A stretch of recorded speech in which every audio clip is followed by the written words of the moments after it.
They figured it out. Thank goodness. I'm so passionate about this. This is something that really connects you spiritually.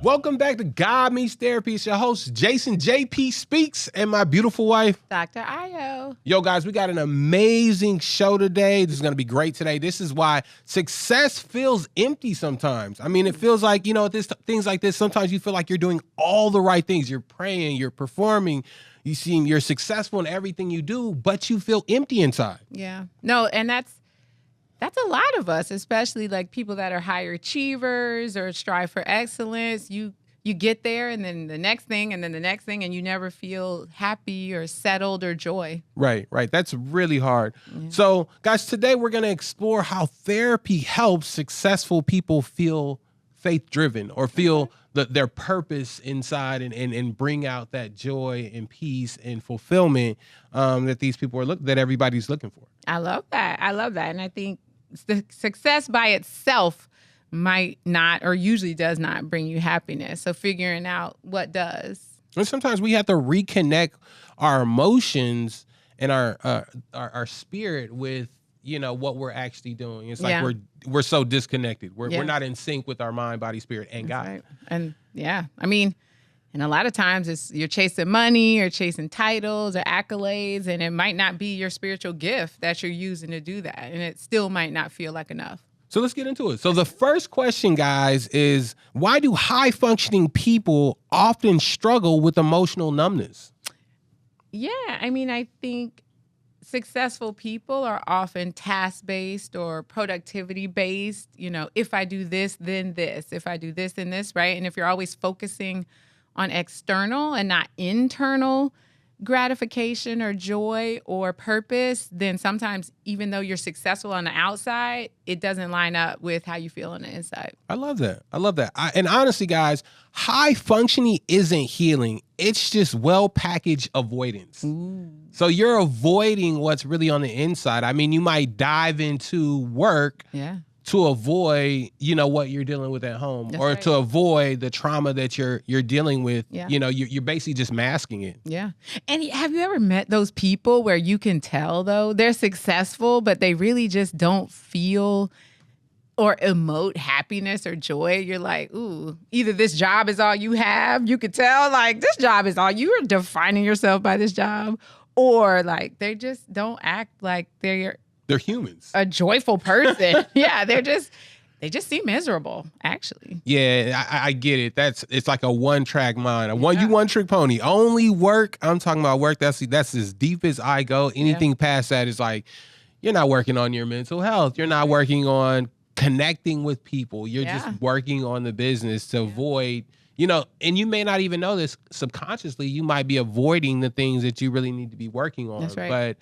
Or maybe it's a trauma thing. Yeah, it could be multiple reasons, but I think, and it could be a business owner. It could be, CEO of a company. It could be a pastor of a huge church. Success and throwing yourself into work can look different for different people, but it's still the same thing. You're aligning what you do right, and not who you are, right? Who you are isn't what you do. And it's hard when you're praised for being so strong. Your weakness becomes shameful. Yeah. Or it feels that way that I don't want to show that side. But sometimes your weakness is, something you need to work on so you can be strong. You at least got to be aware of it. Yeah. I think that's where vulnerability comes in, and saying, like, even though I'm this successful person or even though I've done all these things, like, I am human, as you said, and I feel pain. I feel hurt. I feel nervous, right? I'm human and I'm really still having a human experience. And that vulnerability of not being like a superhero or perfect, is difficult for some people. That actually makes you more relatable because people understand that you are just like me and you kind of go through the things. And actually you can connect with somebody on that level to actually make you a more well-rounded person. Right. But sometimes being vulnerable touches on some of the things that sometimes makes you a successful person. So a lot of people that are successful are overachievers or people pleasers, right, or, control freaks, right? And that leads to success in some areas. It does, which is good. Right. But it might stem from being neglected or being abandoned or some of those things that we've experienced in our life.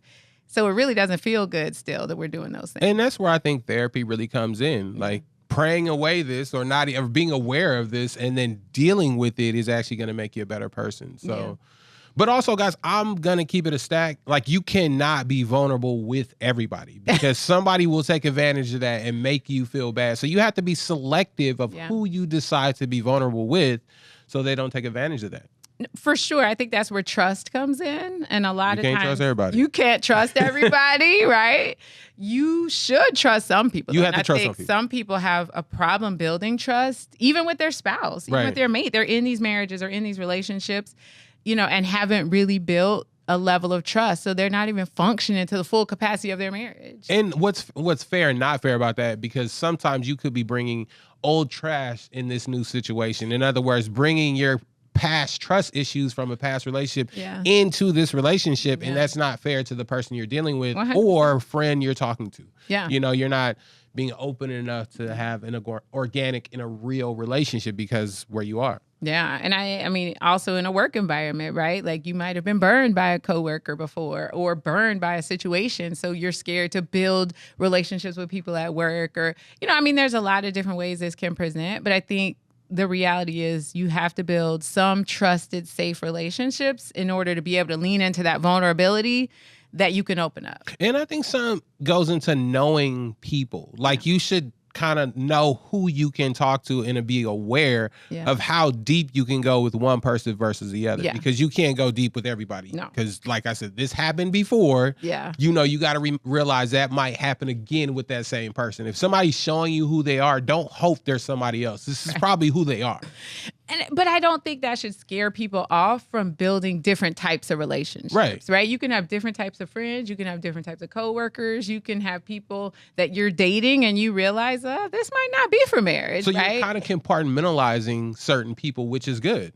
Like, in other words, you're compartmentalizing. So in other words, I need you to party. I need you for church. I need you so everybody's in their own little cubicle that you're putting him in, because you can't put everybody in one box. That's true. I don't think you should put people in one box, but I do think, I don't look at like having different relationships for different types of people as compartmentalizing. I think of like having different boxes for different people, right? Sometimes you have a shoe box. Sometimes you have a sunglass box. Sometimes you have a mattress box, right? Like, there's all these different types of boxes, but you shouldn't try to stick your mattress in a sunglass box, right? Like, you can't necessarily have your party friend be the one you say, but meet me 9 a.m. for church, right? That might not be the same person. And that's when you kind of get upset, or because you're putting more on a person that's not their role. That's not their position. So now you're upset, expecting them to be somebody that they're not. That's not who they are. That's right. So, and to take that further, you use that as an excuse not to have a different relationship with someone else that you could have had based on your experience with that other person. Right.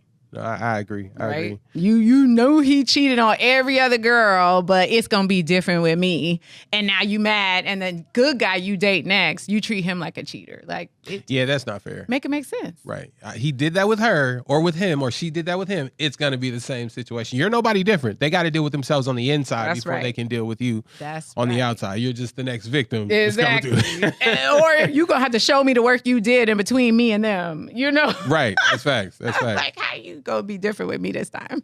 So what's the hidden cost of being productive but emotionally disconnected? Ooh. I think if you have not healed from a trauma that has led to you being a productive person and has gotten you to success, then you run the risk of never having confronted that trauma, and then figuring out, if I do confront that trauma and deal with it, will I still be as productive? No, I agree. I mean, honestly, you can build success and still be emotionally bankrupt.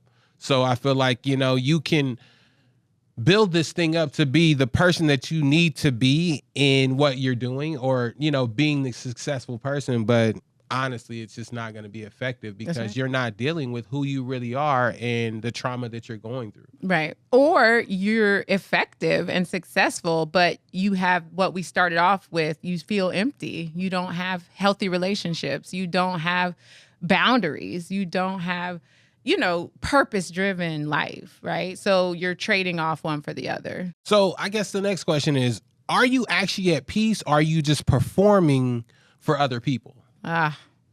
And that one's really hard. It is hard. And I've actually had both. I've had it to where I am in what people think is the perfect life and the perfect this and the perfect that, and you should be so happy.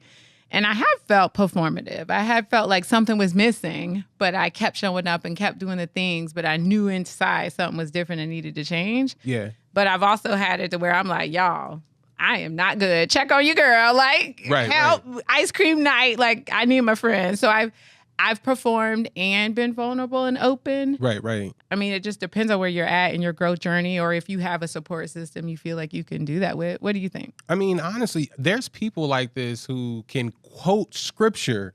Mm-hmm. You'd be like, oh my God, they on. They That's definitely right. know what they're talking, but just disconnected on the inside. Yeah. It's like all you are is quoting scriptures, but you haven't spent the time with yourself to, you haven't meditated. You haven't spent any time with God. You're just a Bible scholar. Yeah. That's all you are. Ooh, I like that. And, I think that's what scares people off from the church a lot is they hear these stories of these people who are Bible scholars and supposed to even be Bible leaders that they can see aren't walking the walk in real life, right? Right. In a visible way of like, we see what you're doing.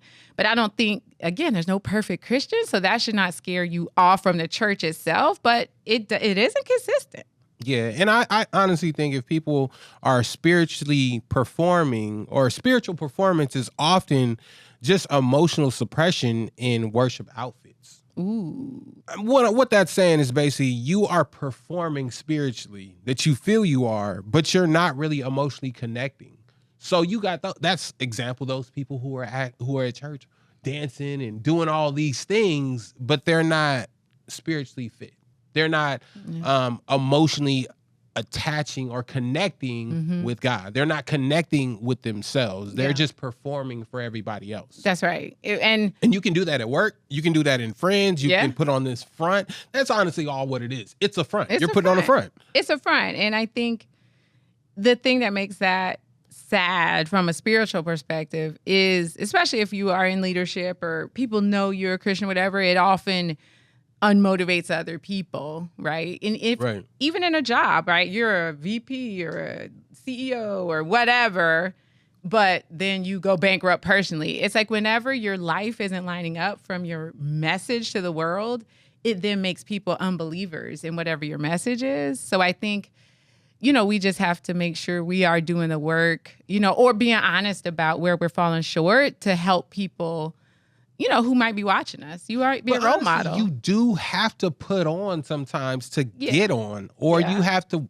put the shoes on that you want to wear. Yeah. But there's a difference of arrogancy and, where authentic becomes fake. Yeah. And that's understanding that balance. And I guess that's where you have to fill it out. If not, God's going to know. Or people are going to feel that, you're not so authentic. You just are putting on. And, people see you as like, it's just that person. You're just that person. You're that person. And then sadly. And you wonder why people don't like you. That part. I was literally about to say, I would try to say that in a way. But you wonder why you don't have healthy relationships. People are just taken from you. Right. Or they're just trying to catch your fallout. It's because you're not authentic. You're not building real relationships. So then people don't know how to show up with you in a real way. So. And then honestly, you kind of have to live in your own skin. It's so, people actually like you when you're in your own skin. I mean, if they're whether going to like you, they're not going to like you, but people like you to be the authentic person that you are. But you have to be comfortable with who you are through and through, like in and out for the most part, to be authentic. Because if you're not comfortable with something,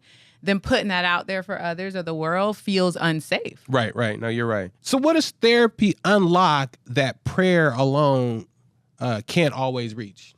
Sometimes prayer can't help us really dissect our own patterns. Right? Because prayer is, something you are pushing out and sometimes coming from your perspective. And therapy is a two-way.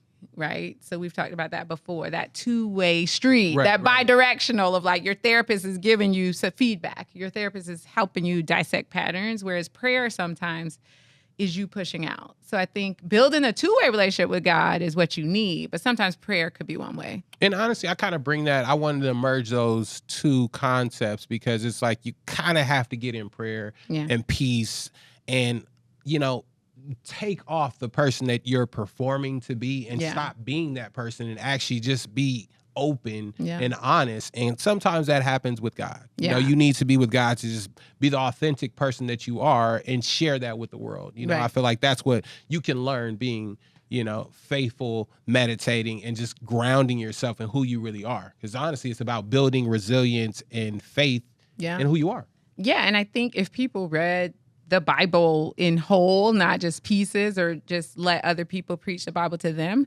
there's so many things in the Bible that show you that some of the things we're shameful about or hurting from or guilty of, you're washed clean. Like, you don't even have to like worry about the things you're worried about, or you don't even have to be ashamed of things that you're ashamed of. So I think the Bible gives you some of that healing notification that you could be at peace about this. You can feel successful even if you've had a shady past or, you know, have, you know, been hurt before. So I think that's where you have to really do your work too. And it also, honestly, if you dig deep enough, the Bible is so big. I mean, sometimes you have to figure out a story that matches what you've gone through. 'Cause Yeah. there's always, so now you can see yourself in a picture that someone's done. Yeah. And see how you can move your life Yeah. or switch your, or shift your life so it aligns up, and understand that it's not just you in this by yourself. So Yeah. you can, No, you're totally right. but I think we gotta dive in this. How does therapy help reconnect you with where you're actually feeling?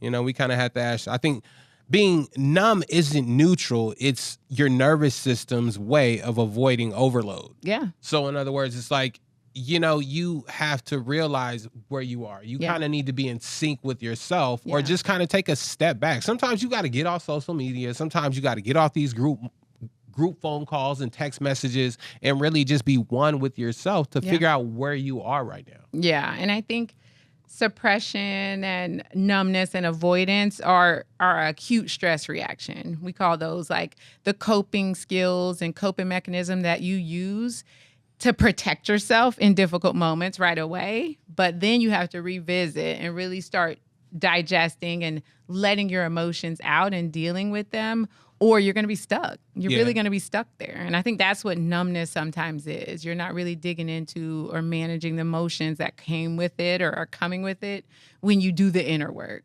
And honestly, sometimes, I mean, I'm going to keep it a stack. People really don't know how to do the inner work sometimes. No. You're just doing a pattern that you've previously done. That's right. And repeating it over and over and shaping it Yeah. so it looks a little different. So sometimes you actually need a therapist Yeah. to help you feel safe enough to feel okay. Yeah. And I think that's when therapy comes in, or, you know, doing enough work for yourself, enough reading and guiding to actually Yeah. help you get there. And sometimes the friend that you're hoping will help you is actually going through the same thing. You can't Right. go to the old person to help you with your new situation, to help you grow. So Yeah, that's that. And that literally, because, you know, everybody's been talking a lot about AI and, you know, chatbots and all that. And again, they can help nudge you or point you in the right direction or really help you dig. But again, if you don't have the tools on your own, or you don't have the mechanisms or the people around you, but that's why I love being surrounded by people that are walking in something that I love. Like they've been to therapy before, or they're, you know, building their relationship with God, or like they're really smart about business or corporate, like,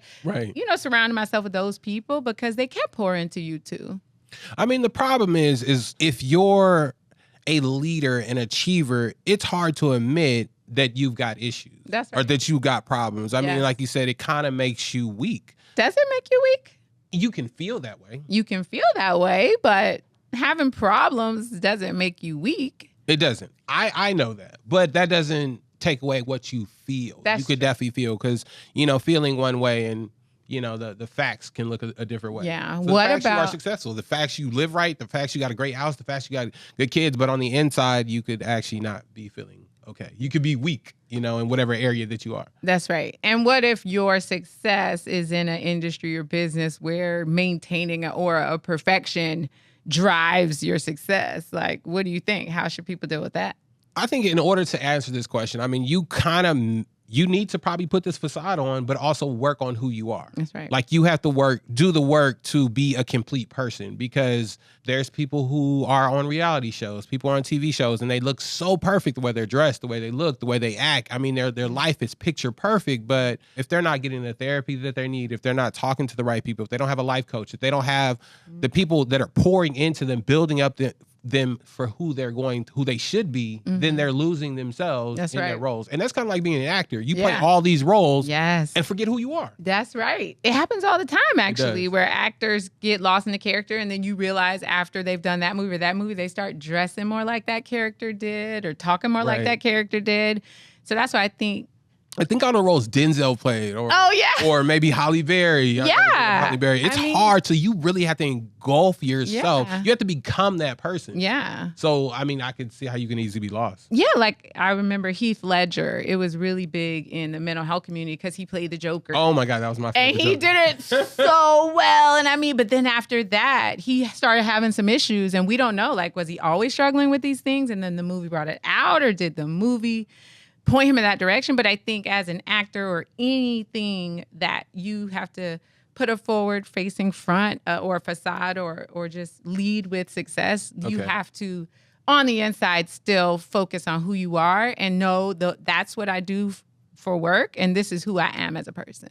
Yeah, that's got to be hard. On the side note, was that the Batman where like he was hanging out the window with his tongue out? Is it that one? I don't know the Batman part. I think that's the one. Part. I mean, that is definitely the Joker. That was my favorite one. The Joker. He was hanging out the door. Yo, that was hilarious. Yes. I love that one. I mean, he really engulfed that character. He rocked it. He engulfed it. But then that led to, But how do you get out of that role? I mean, because that's who you've lived, woke up month after month, day after day. It's like you really have to kind of go into a Zen mode and a meditating and a coach to really help bring you back to who you are and remember who you are. But that's not just roles like this. This is every day. Every day. This is who you change in a relationship. You've been this person for this relationship, but who are you really at the core? Are you forgetting yourself because you're not doing the work you need to do each and every day to remember, to pour into yourself, to get your nails done, to spend time with your friends? I mean, they're always like, oh, you in this relationship, so you're a different person. But are you a different person, or have you grown? I mean, which one is I think it's a little bit of both. And like motherhood, like I used to wear heels every day, right? Like I was like no sneaker queen, but now I got a whole broad set of sneakers because being a mom. I remember your friend Sabrina, she was like, Jason, can you get I would wear some shoes? She loves sneakers. I found you some dope ones though. Right. But that's my thing. Like I now wear sneakers, and my life is different than it was before I had kids. So I am different. It's not necessarily a growth or ungrowth. It's just my life and who I am and how I show up is different. So my wardrobe and comfort level and all that matches. So I think it might be both. And like it reminded me of a movie, and this whole acting thing, like Julia Roberts, where she was Runaway Bride, where she had gone from relationship to relationship, changed in each relationship, but she didn't know who she was, and she made all these eggs, and she had to try to see what eggs she liked, because in every relationship she ate different eggs. Oh my God! You got to figure yourself out. You got to figure it out. And this is the bad thing. I mean, you're gonna hurt people along the way. Not on purpose, because you're not dealing with who you are. And that's kind of sad. That is sad. But I think that's the point. Like, if you don't know yourself and work on you and your purpose and how you show up, then other people might be collateral damage. Your businesses might be collateral damage. There's going to be collateral damage. Yeah, I feel like this is when that vision board comes in place. This is when you really have to get down. Just do a checklist. What do I really like? Yeah. Sports. I mean, a lot of people, they go to work, they see their family, it's like they hop into the matrix of just let me do this every day. But what do you really enjoy doing? Who do you really like talking to? Do you like sports? Do you like golfing? It's important to figure these things out so you know who you are. Because if not, you get caught up in, life or life will take you, or social media. All the expectations around you. So drop it in the comments. How do you stay grounded with who you are and still show up successful? How do you guys do that? What does emotional reconnection feel like after years of survival mode? So it's like you've been in survival mode for so long. You just, you're learning to. It's like you're learning to be in your own skin. Yeah. I remember the first time when I moved to Dallas. I got my own apartment. Mm-hmm. I was living by myself. it was kind of weird because you're used to having a roommate. You're used to somebody being around you. You have to really define what you like, what type of food you like, where you like to go. Do you like to have peace? And some people are uncomfortable in that space. That's right. I used to always tell people this, like, especially when they're about to get married, like, you need a time in your life where you've lived alone or be able to spend significant time by yourself and not always rely on having other people around or other things entertain you, external forces. Same right now with social media. You got to get off so you can fully understand who you are and your expectations and how you want to show up. So I think it's all back to the same thing of aligning your purpose and your identity with how you behave and to the outside world. And people, you got to remember, it's going to feel uncomfortable and awkward when you start feeling again. When you start feeling who you are. That's right. Yeah. I mean, you might have some fight or flight, heart beating fast or just feeling nervous or putting yourself in new situations that aren't comfortable. But that discomfort is a sign of growth, right? That I was just going to say that. And honestly, it's right. We are definitely aligning there. And it's so much you can learn in those quiet times and spaces. I mean, you learn about yourself. You learn about what you really want to do. You can learn about the direction you really want to go. And you can honestly build something great. Yeah. Sometimes God puts you in these positions to help you move to the next stage in your life. Yeah. Or how you want to be treated. Because I think a lot of people just go from relationship to relationship or job to job or situation to situation and feel like they have no control. But you can teach people how to treat you, whether at work, whether in relationships, whether it's your friends or for fun. Like, you tell people what your boundaries and your expectations are and see if it aligns. Yeah, and guys, you have to remember, being whole means being present, even when it's discomfort. Yeah. I mean, you really gotta, you can't just like hide on your phone. Like, you kind of have to be present. You have to want to be actively trying to make yourself better to go to the next place in your life. Stop hiding in social media or get caught up in, in TikTok. You gotta want to build. You gotta want to grow. So I gotta bring this up. So how do spiritual routines become emotional bypasses? So basically you're doing things spiritually, but you're not sitting in your emotions and walking in, the journey. Yeah. Or let's say this. You've mastered devotionals, but you have not made space for your emotions. It's like it's basically you're just kind of logging into the matrix, but you're not exactly doing the work. That's right. Just feel that you are. Like, I'm reading this every day, but you're not digesting it. Yeah. You're not leaving space. You're not spending time enough to just, ingest what you're reading to push it out. If not, you're just reading some words on the page. Right. And that's what we were literally having. I keep bringing up AI, but we were having a conversation about AI and will AI be the new therapist and are people going to be replaced and humans replaced?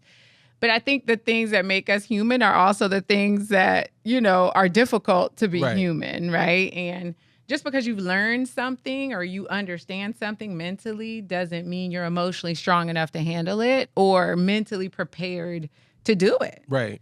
So I think my response to that would be do the work that it takes to meet that learning where it is. No, right? I love that.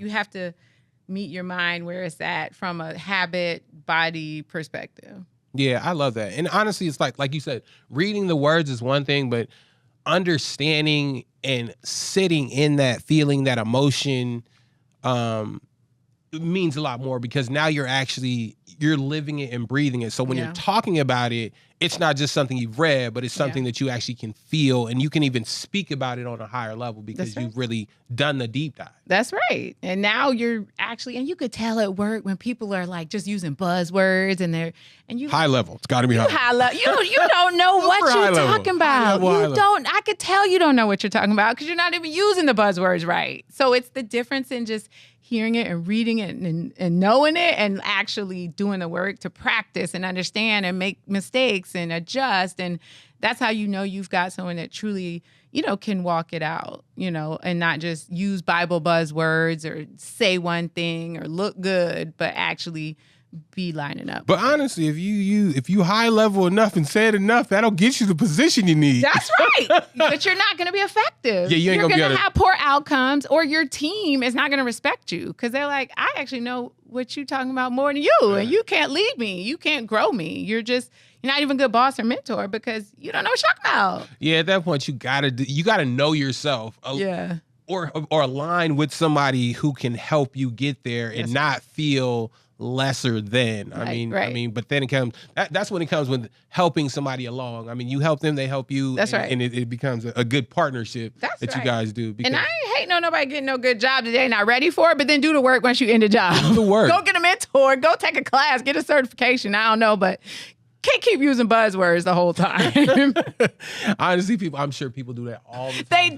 They do. You know, and I've done it. I've been in somewhere and been like, okay, I am not prepared for this. But then I go learn and I study, you know, and figured it out. And I showed up ready. No, I love that. So guys, let me ask. So for you viewers, so do you feel successful and empty at the same time? Yeah. Or how did you overcome the feeling of being empty? Yeah. You got everything you wanted. You achieved all that you thought you were going to, but something was still missing and you couldn't figure that out. How'd you overcome it, or are you there now? Let us know. Guys, thank you for joining God Meets Sarah, and we'll see you next time. See you next week. Peace out.